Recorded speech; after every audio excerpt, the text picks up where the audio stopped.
presenting history's best on PBS. This documentary series has been made possible by grants from the following: the National Endowment for the Humanities, the Corporation for Public Broadcasting and the annual financial support from viewers like you, the John D. and Catherine T. MacArthur Foundation, and the Meadows Foundation.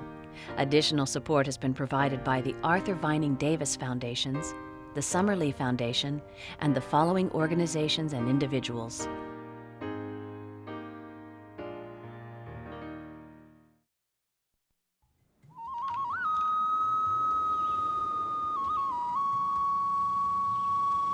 They were 2 days into the march from Puebla, more than 10,000 feet in elevation.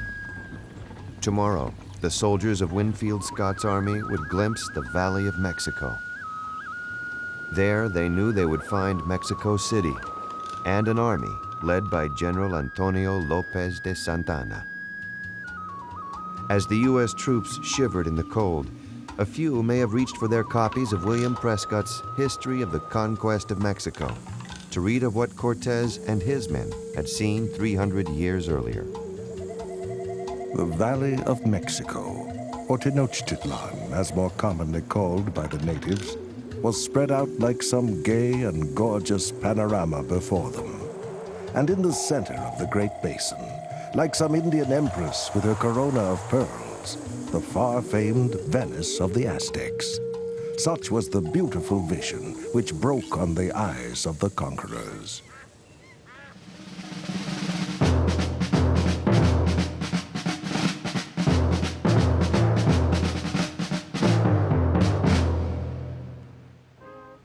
On August 10, 1847, General Winfield Scott and his army marched out of the mountains to discover 3,000 feet below them the Valley of Mexico. And near its center, the object of all our dreams and hopes, toils and dangers, once the gorgeous seat of the Montezumas. Probably not a man in the column failed to say to his neighbor or to himself, "That splendid city shall soon be ours." Winfield Scott. Not all of the soldiers were as confident as their commander. Even from a distance, they could see that Mexico City would not be easy to capture. The capital was surrounded by lakes and marshes. Only 6 causeways crossed the waters, each entering the city at a fortified gate. Outnumbered, with no hope of reinforcements, the Americans knew that retreat would be impossible. For Captain Kirby Smith, the odds against survival were all too clear. 10,000 troops to conquer a city containing near 300,000 inhabitants. We shall do it, but perhaps pay dearly for it. Mexico must fall, or we must all find a grave.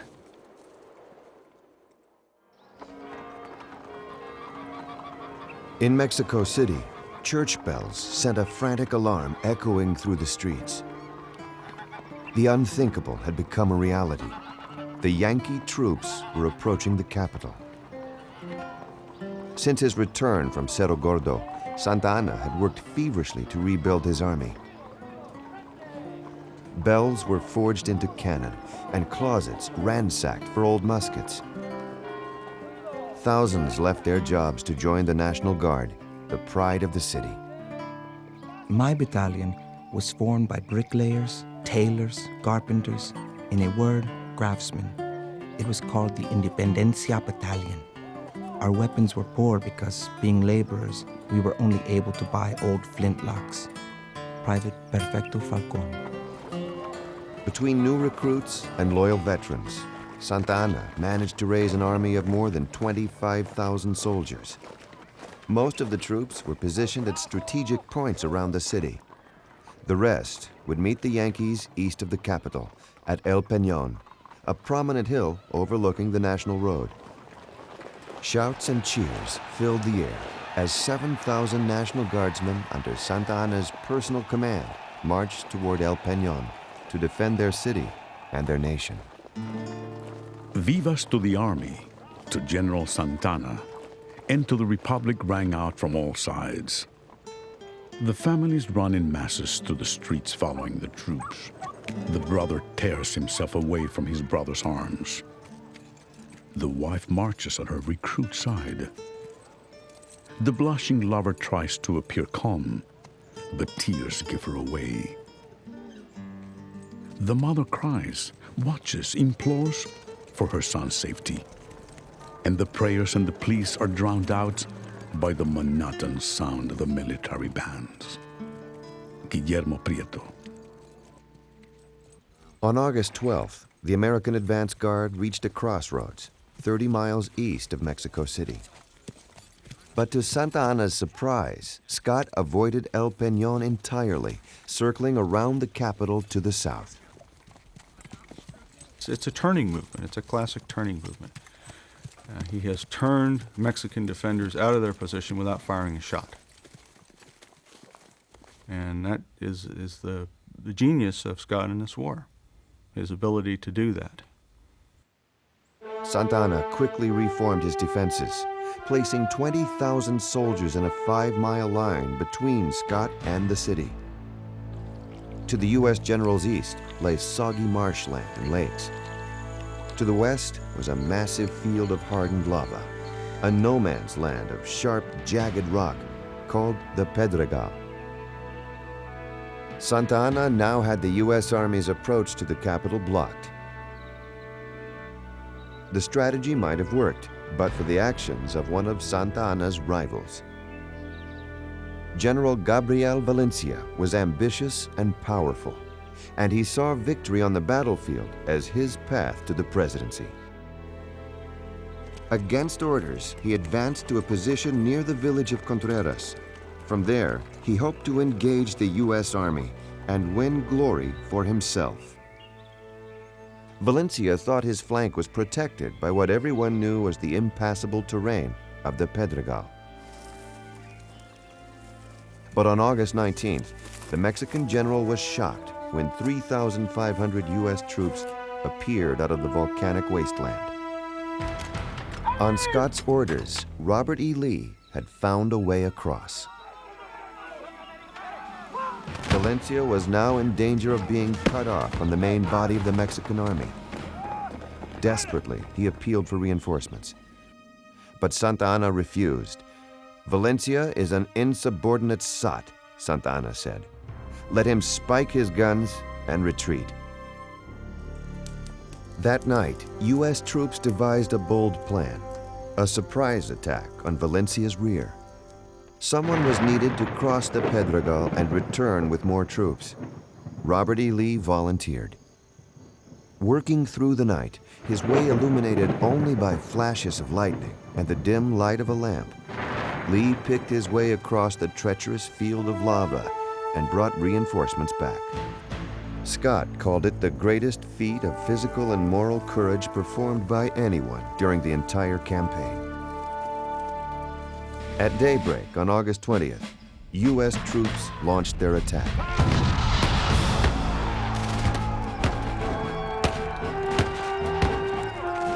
The battle lasted only 17 minutes. 700 Mexican soldiers were killed. 813 more were taken prisoner. Among them, 4 generals.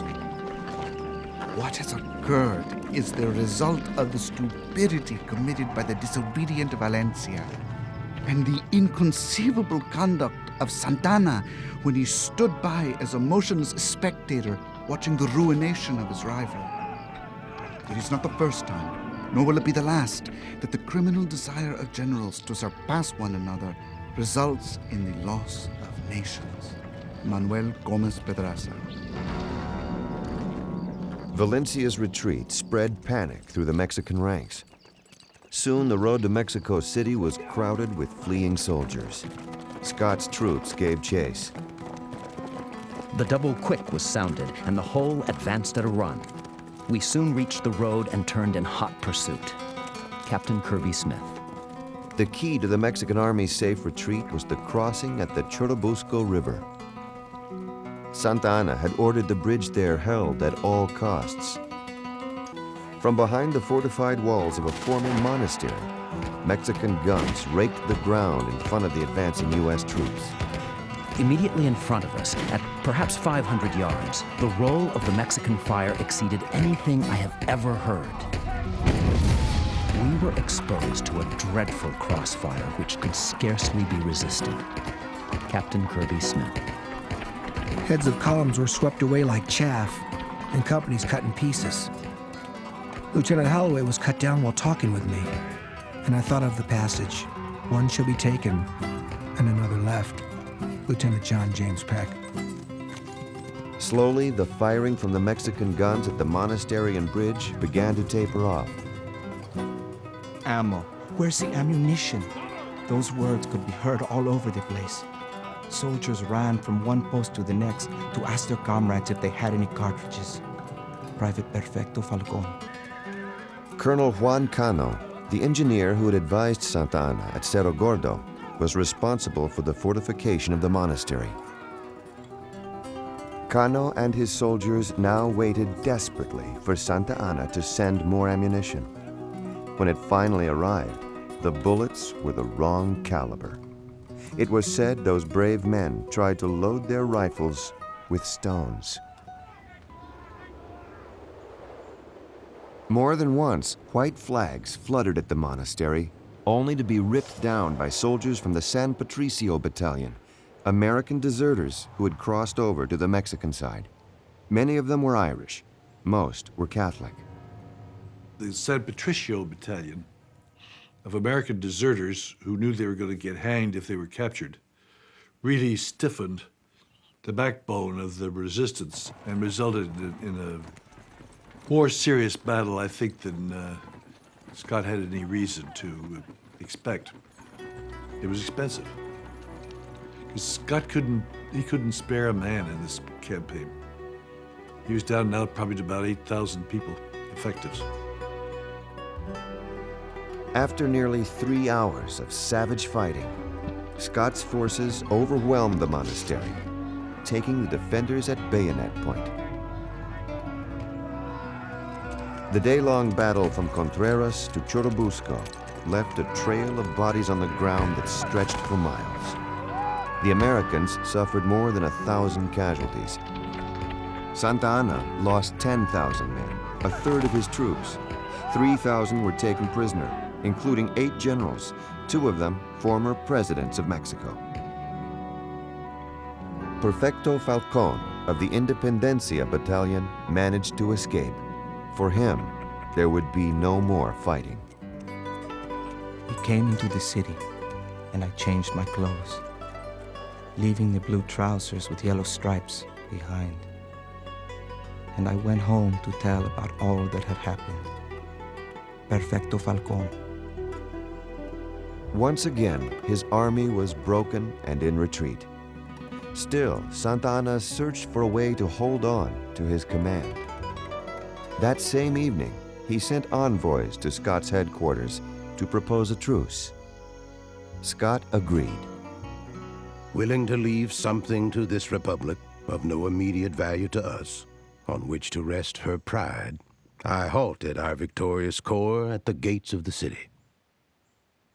The city of Mexico was open to Scott after Churubusco, and he stopped for political reasons, so as to give Santa Anna a chance to survive, so we could have somebody to deal with. From a rooftop in the capital, Jose Fernando Ramirez had watched the fighting. Now, along with the rest of Mexico City, he waited to see what would happen next. What frightens me is the future. I cannot even guess what will become of us. Tell my family that I'm safe and in good health. But my heart is broken.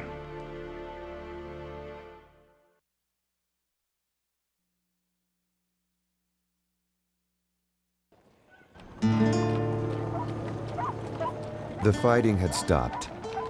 Now, the once lively streets of Mexico City were strangely quiet. Many families had departed. The doors and balconies were closed. The sight alone of the deserted city inspired sorrow and a shudder. It resembled beauty without life, and the naked bones of a skull where lovely eyes had sparkled. Guillermo Prieto. Santa Anna assembled the generals he still trusted. He offered his place to anyone who would take it. No one stepped forward.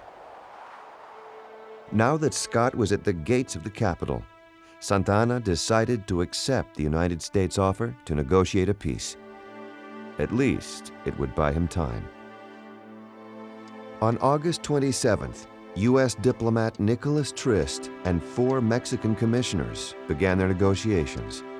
But the effort was doomed from the start. Trist could offer peace only on the condition that Mexico give up territory. And Santa Anna could not agree without being accused of treason. No other Mexican politician dared risk his career by supporting a compromise. This inability to make a decision of this magnitude is very revealing of the political situation in Mexico at this time. Nobody is willing to run the risk of something that they know is a lost cause. Finally, a disappointed Trist broke off the talks, convinced that Santa Anna had let his last chance slip away. Santa Anna could not bring himself to take the plunge into his Rubicon, and allowed himself to be carried along by a flood of circumstance, staking all upon a battle everyone felt sure he would lose. The peace talks had failed. Now the truce itself began to crumble. Scott was convinced that Santa Anna had been using the time to fortify the city in violation of the terms of the armistice. On September 6th, he demanded that Santa Anna surrender by noon the next day. Unable to make peace, Santa Anna decided on the only remaining alternative. He wrote back to Scott. Yours will be the responsibility before the world, which readily will perceive whose is the part of moderation and justice. So he fights up to the last minute. And in that sense, he was like the Mexican people of the time. You have to exhaust every possibility. Once more, soldiers on both sides prepared for battle. My never forgotten and beloved Catita. Although the Yankees will enter Mexico City, it does not follow that they will be the conquerors of the Mexican nation. These evil men will remain masters only of the territory they walk on, and the whole nation will rise up and destroy them.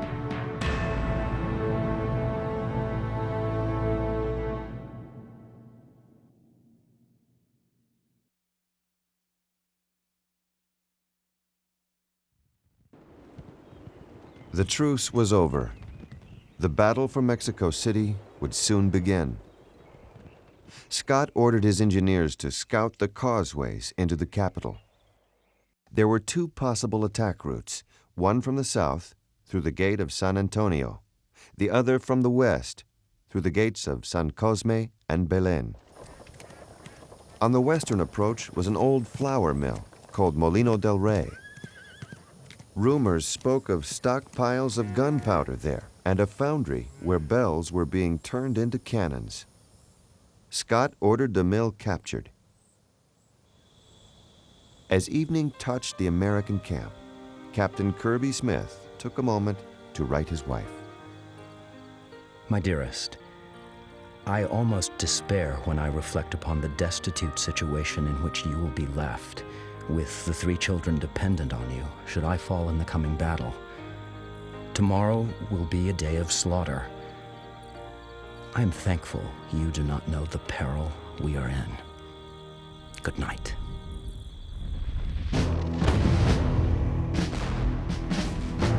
The next morning, U.S. soldiers advanced on the mill, only to be surprised by a devastating volley of Mexican artillery.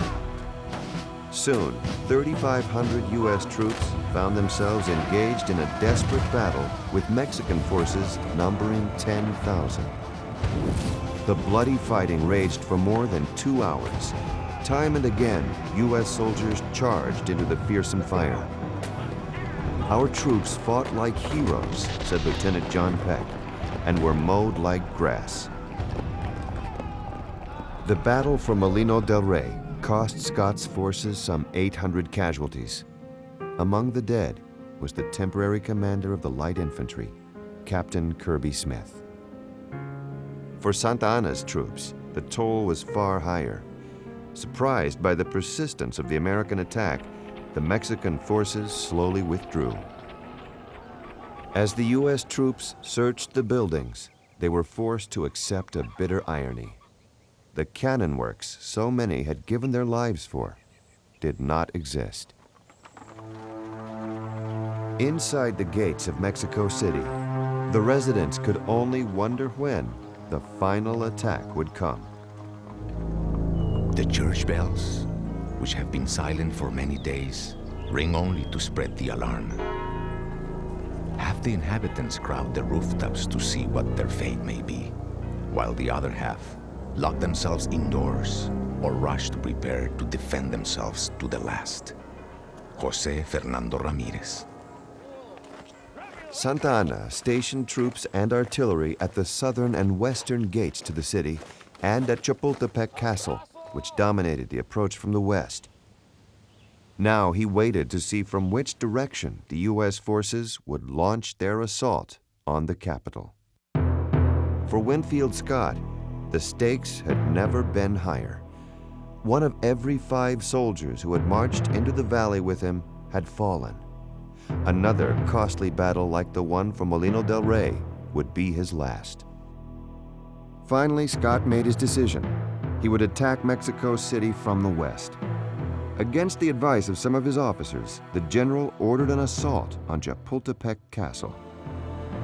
General William Worth, one of Scott's best, most experienced commanders, had argued against an attack on Chapultepec.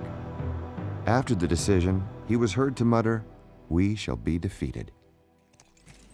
At sunrise on the next morning, September 12th, U.S. artillery began blasting at Chapultepec's walls and rooftops. The shelling lasted 14 hours, but the Mexican troops held firm. Inside the castle, General Nicolas Bravo led 832 defenders, including more than 50 cadets from the military college. As shells ripped through the castle walls, Bravo urgently appealed to Santa Anna for reinforcements, but none arrived.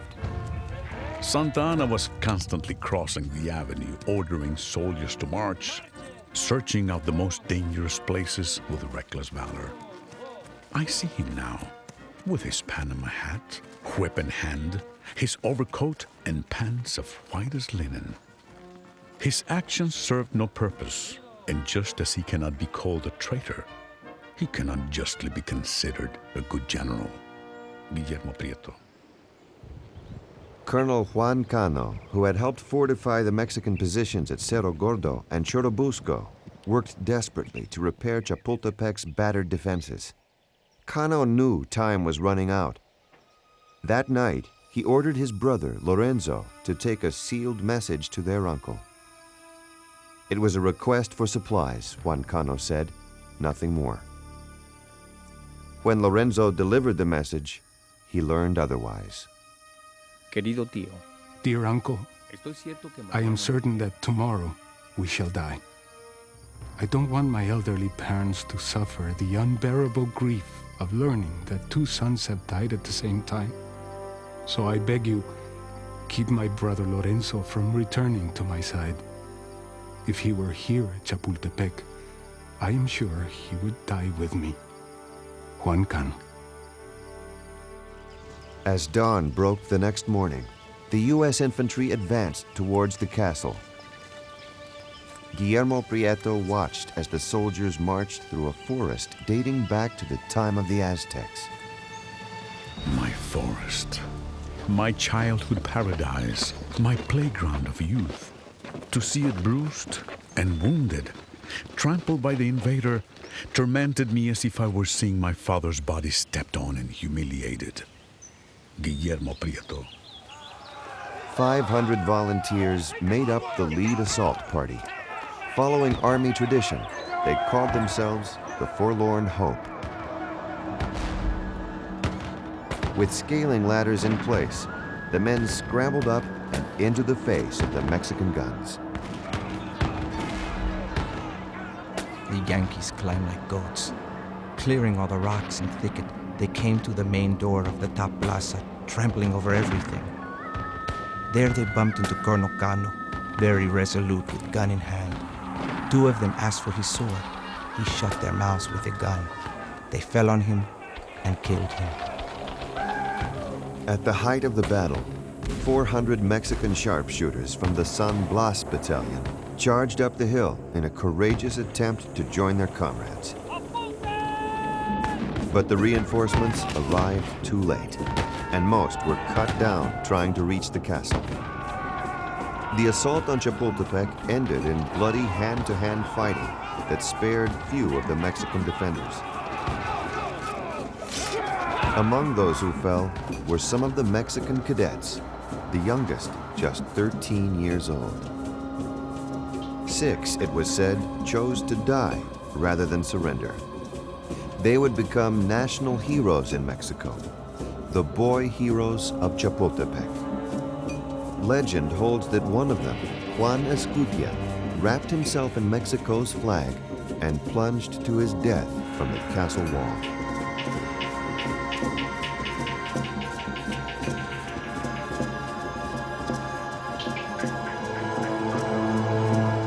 From a nearby hill, 30 of the American deserters captured at Churubusco with the San Patricio Battalion watched, standing in mule carts with ropes around their necks. Finally, the U.S. flag was raised over the castle. Chapultepec had fallen. As the U.S. flag fluttered on the wind, the officer in charge of the execution gave the signal, and the carts lurched forward. If there's ever a case where there's two different points of view, this is one, because to the Mexicans, the San Patricios are patriots. Few American military have any sympathy for them. With Chapultepec Castle no longer a threat, Scott's troops battled their way up the two western causeways, taking both San Cosme and Belen gates by the end of the day.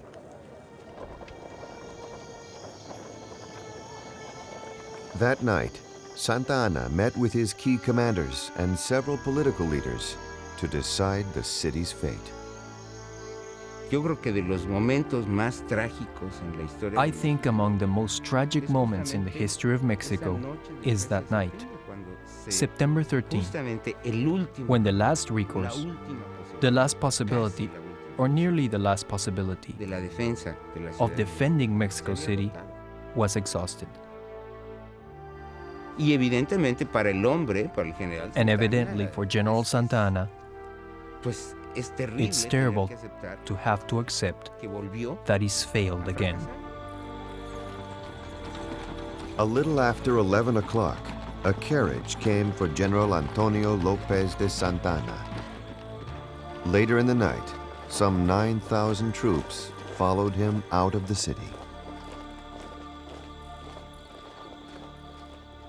At 4 o'clock the next morning, September 14th, a delegation of city leaders went to Scott's headquarters and surrendered. Within hours, General Scott's army entered the Plaza de Armas, the heart of the capital, in triumph.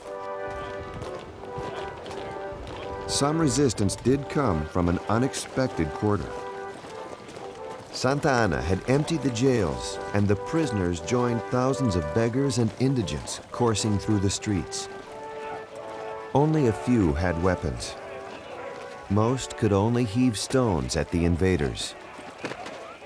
Sad to say, this generous effort by the lower classes was bitterly denounced by the privileged classes, people who could look with indifference on the humiliation of their country if they could only preserve their own interests and comforts. Guillermo Prieto.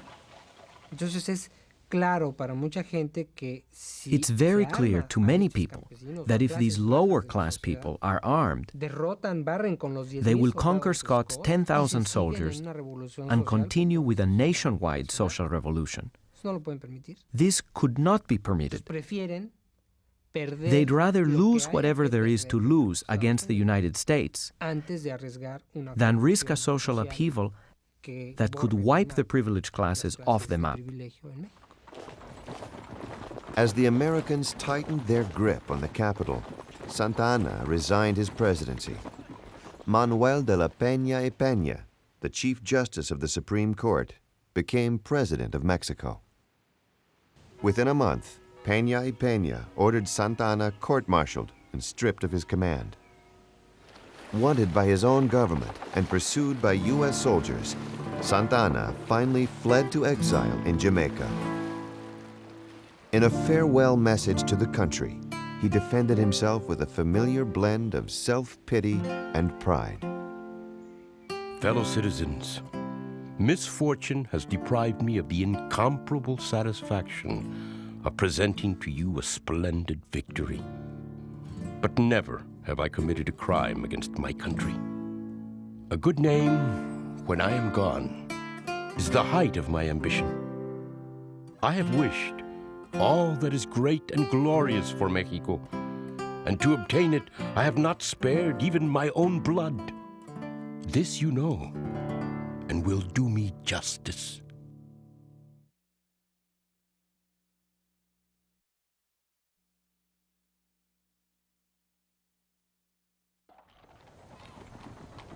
Even with U.S. forces in control of Mexico City, Winfield Scott faced a perilous situation. The United States Army had never before occupied a foreign capital. All that had happened to now, the sacrifices on both sides, would mean nothing without a treaty. It was the moment that Peace Commissioner Nicholas Trist had been waiting for, an opportunity to claim his place in history.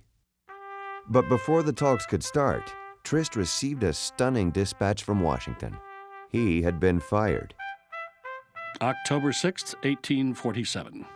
The President, believing that your continued presence with the Army can be productive of no good, has directed me to recall you from your mission.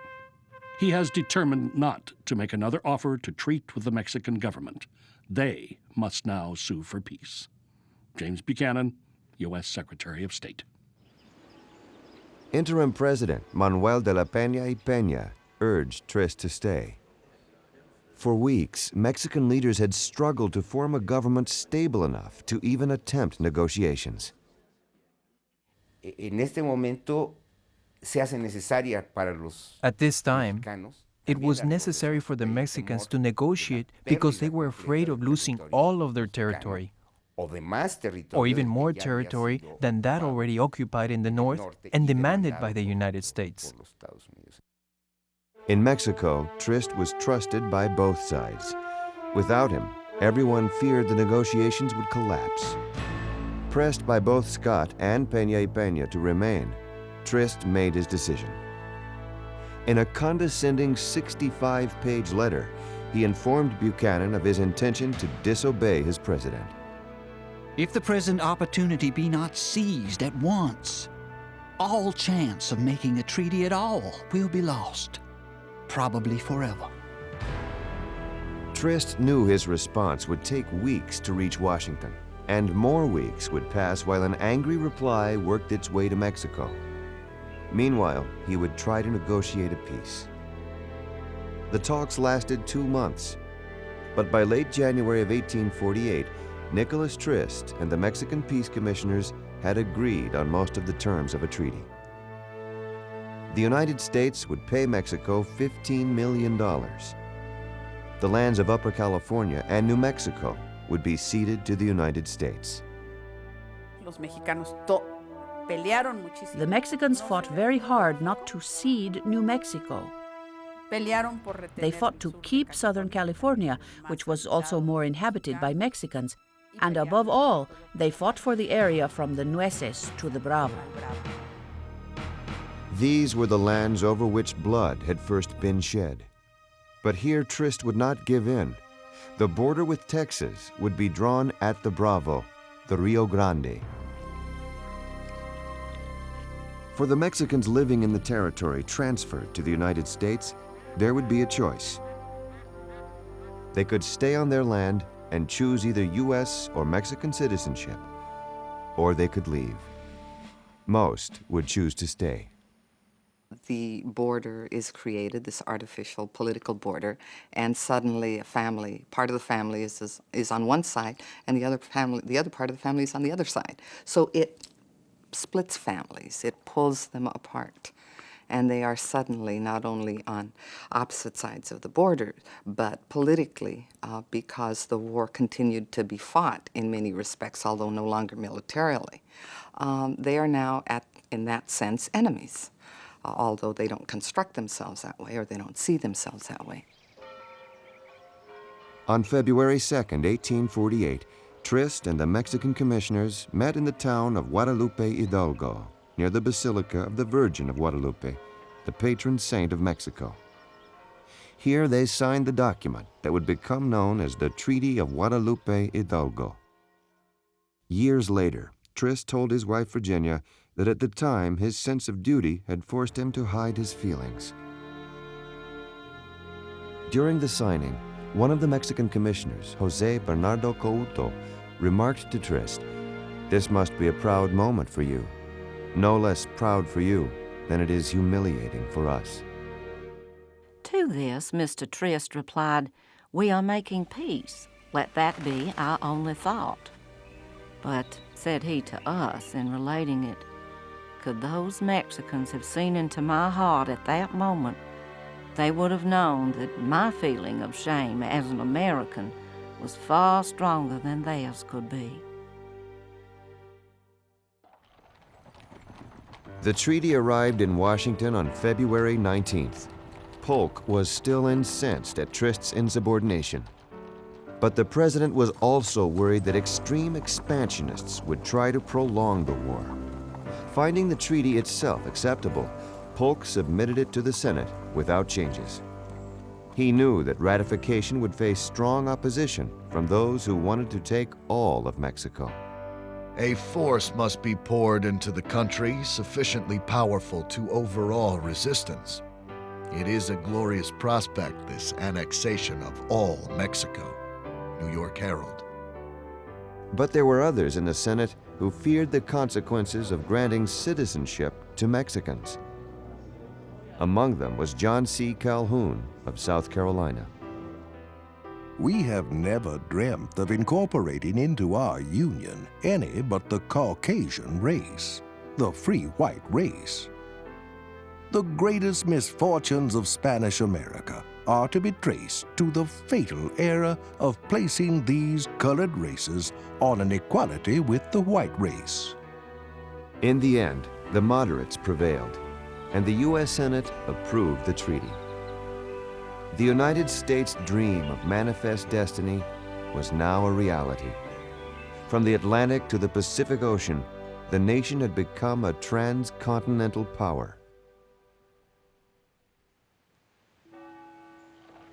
Now it was up to Mexico to ratify the signed treaty. President Peña y Peña confronted extremist factions of his own in the Mexican Congress. Some delegates argued for continuing the war. Too many had sacrificed too much to accept defeat. When the war between Mexico and the United States was over, it left a profound frustration among the Mexican people, because common people, everyday citizens, had seen their neighbors, their brothers, and ordinary soldiers die in a war that, for all the bloodshed, had resulted in the loss of half of Mexico's territory. At the beginning of the war, Manuel de la Peña y Peña had called for peace. Now he would preside over the dismemberment of his nation. It was, he said, his journey to the grave. Even so, he urged the Mexican people to accept the treaty. The people have an incontestable right not to have to suffer more. It would be a great inhumanity to put them through all the horrors of a renewed and bloody battle, especially after the many years of civil war. The truth is that a fertile and beautiful part of our territory is being ceded. I have no wish to obscure the truth, much less to deny the pain I feel at the separation from the Mexicans of California and New Mexico. The territories have not been given up for the sum of $15 million, but to recover our ports and invaded cities, to bring order to a people who have not ceased to suffer for 37 years. Let us do the right thing. Let us strip off the veil that has prevented us from seeing the reality of things. Let us make a mighty effort so that our children will not curse our memory.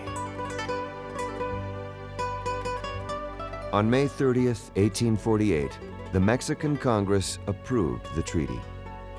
The war was officially over. It was the end of a dream, the end, finally, of the greatness of New Spain, which, although it had faded, traces still remained. Now, suddenly, it was obvious that all that was history.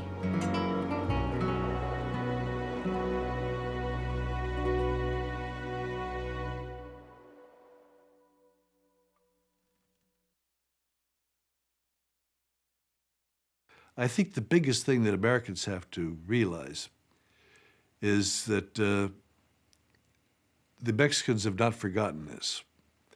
And so if we think that we are being friendly, hospitable, generous in dealing with the Mexicans these days and find that they have some reserve because they're very conscious of history, I think an understanding of the Mexican War will let us understand better how they feel about it. I would like to leave as a final reflection the only benefit we had from this shocking experience. Of course, it was a painful mutilation of our territory, but in exchange, very expensively for sure, we found a spirit of Mexican identity. On the 4th of July, 1848, U.S. veterans of the war with Mexico marched proudly on parade in their nation's capital. Later that same day, the countersigned Treaty of Guadalupe Hidalgo arrived from Mexico City. James K. Polk had proved a man of his word. The goals he had set before the Congress and the nation early in his term had been fulfilled. Monday, August 14th, 1848. I am heartily rejoiced that the session of Congress is over. My long confinement and great labor has exhausted me, and I feel the absolute necessity of having a rest. Polk had hoped that his success would benefit his beloved Democratic Party, but his reward proved bitter. On Inauguration Day in 1849, he watched as his political rival, Zachary Taylor, the victor of Monterey and Buena Vista, was sworn in as the 12th President of the United States. Exhausted, Polk returned to his home in Tennessee. 3 months later, he was dead. Although defeated in battle and forced into exile, Antonio Lopez de Santa Anna would be called to the presidency of his country yet again in 1853. 2 years later, he was back in exile, not to return to Mexico for nearly 20 years. I have drunk the cup of bitterness drop by drop. Nevertheless, I shall congratulate with the greatest pleasure the fortunate countryman who brings peace to our native land. Santa Anna lived out his remaining years in obscurity, without the wealth and fame he had so eagerly sought in his youth. In the end, all that remained was the loyalty of his wife, Doña Dolores Tosta de Santa Anna. Paga la gente del pueblo para que se acerque al balcón de la casa. She pays the people of the town to gather around the balcony of his house and shout, "Viva Santa Anna!" And Santa Anna would step out onto the balcony to thank the adoring public. If he didn't feel he was once again president, he could feel that it was once again possible. That was his fundamental reason for living. In the fall of 1848, Guillermo Prieto and the other writers of Apuntes, Notes for the History of the War between the United States and Mexico, published their work. There remained in our hearts a feeling of sadness for the evils the war had produced, and in our minds a fruitful lesson of how difficult it is to uphold the defense and salvation of a people when disorder, acrimony, and anarchy prevail. Guillermo Prieto. Para México, perdimos el territorio. For Mexico, we lost the territory. Pero la experiencia de ser invadidos, but the experience of being invaded gave us Mexicans the necessary elements para pensar y recomponer, to rethink, to recreate our country, and consolidate our nation. Nuestra nación. In the years following the war with the United States, Mexico would continue to struggle with political division, civil war, and foreign intervention. But in 1867, in the aftermath of the War of the Reform, President Benito Juárez was able to unite Mexico and defeat a French invasion of the country. Unlike the divided republic that had confronted the United States, Mexico had become a stronger nation. Even so, the North American invasion would never be forgotten. It is difficult to overcome a defeat so traumatic, so painful. But in time, we will have to assimilate that. Surely, it's been a long time, and we have more important things to do in order to build a viable, modern, progressive, free, and just nation. In the United States, many Americans had become convinced that theirs was a republic for the ages, a model for the rest of the world to follow. The professional army General Winfield Scott had championed throughout his career would help transform the United States into an international power. There was a popular feeling the United States has this destiny to become a world leader in industrial development, in commercial activity, and even in reference to progress in the arts and sciences and intellectual advance and intellectual achievement. This is all part of this idea of boundlessness, of no limits. This is this romantic notion that through an act of will, individuals, Americans, can achieve this greatness for themselves and for their nation. But the United States' sudden expansion inflamed an issue that had haunted the nation since birth. Would these lands be slave or free? It was a question that would drive the Republic into civil war. When Generals Robert E. Lee and Ulysses S. Grant finally shook hands at Appomattox in 1865, they sought to ease the moment with talk of their experience in Mexico 18 years earlier. Near the end of his life, a disillusioned Ulysses Grant would write of the war with Mexico. I regard the war as one of the most unjust ever waged by a stronger against a weaker nation. There were others who shared Grant's opinion that the United States had been at fault. And if not at fault, that it did not fully live up to its ideology as expressed in the noblest of the American writings on democracy and freedom. This was an aggressive war in which we attacked a neighbor, and however much we may have won from the war, we do not like to look at the way in which we won it. The lands taken from Mexico would become an important source of wealth for a growing United States. The discovery of gold in California spurred a great westward migration of entrepreneurs and settlers seeking new opportunities. For Native Americans, it was the latest invasion of their homeland and the beginning of another struggle for survival that would continue for generations. In the far distant past, the world seemed large enough for both the red man and the white man. He once came to trade. He comes now to fight. He covers his face with clouds of jealousy and anger and tells us to be gone. Saint Agia, Sitting Bear. After the Treaty of Guadalupe Hidalgo, more than 75,000 Mexicans chose to remain on land which had now become part of the United States. Most would become U.S. citizens, but many would lose the land on which their families had lived for generations. The United States does not claim them as full citizens.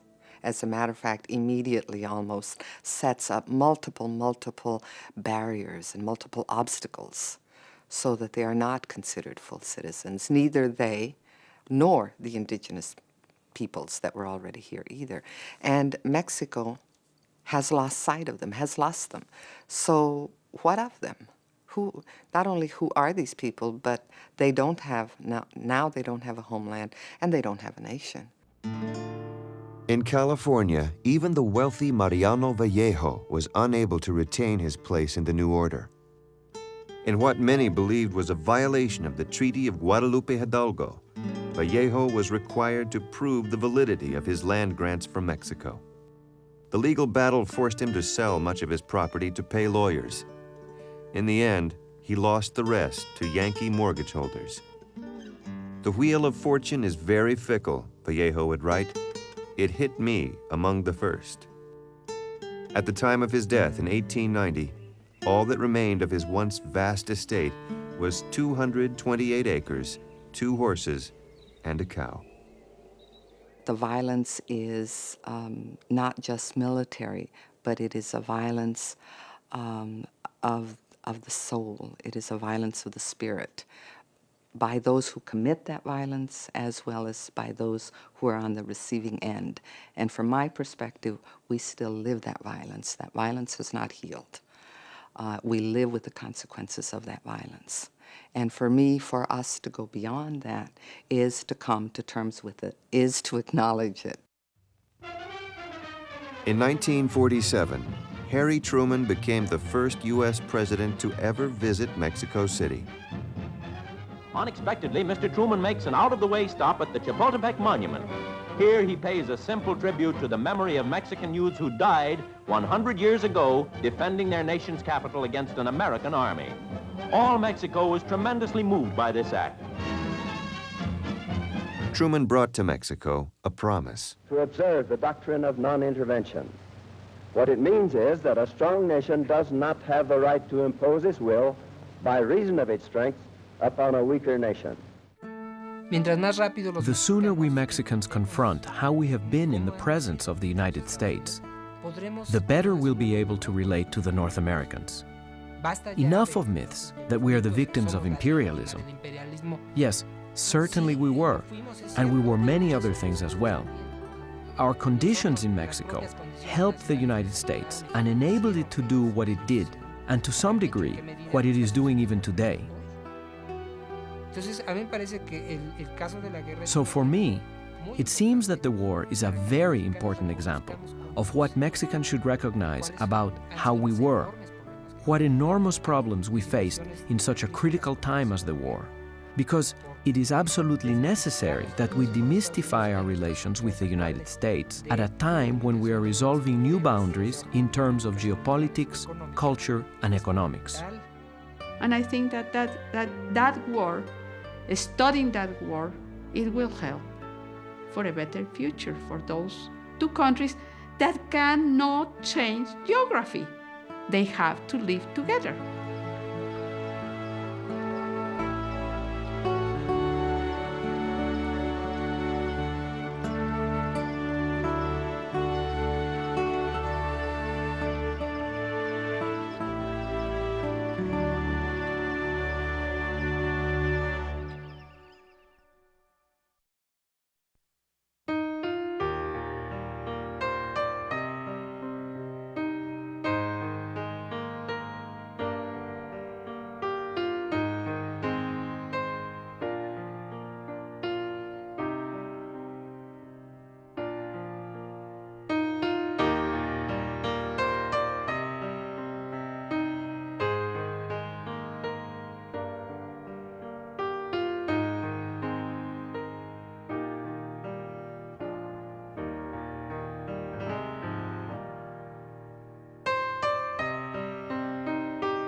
This documentary series has been made possible by grants from the following: the National Endowment for the Humanities, the Corporation for Public Broadcasting, and the annual financial support from viewers like you, the John D. and Catherine T. MacArthur Foundation, and the Meadows Foundation.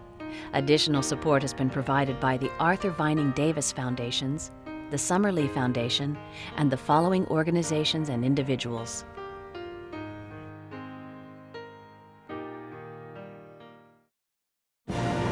This is History's Best on PBS.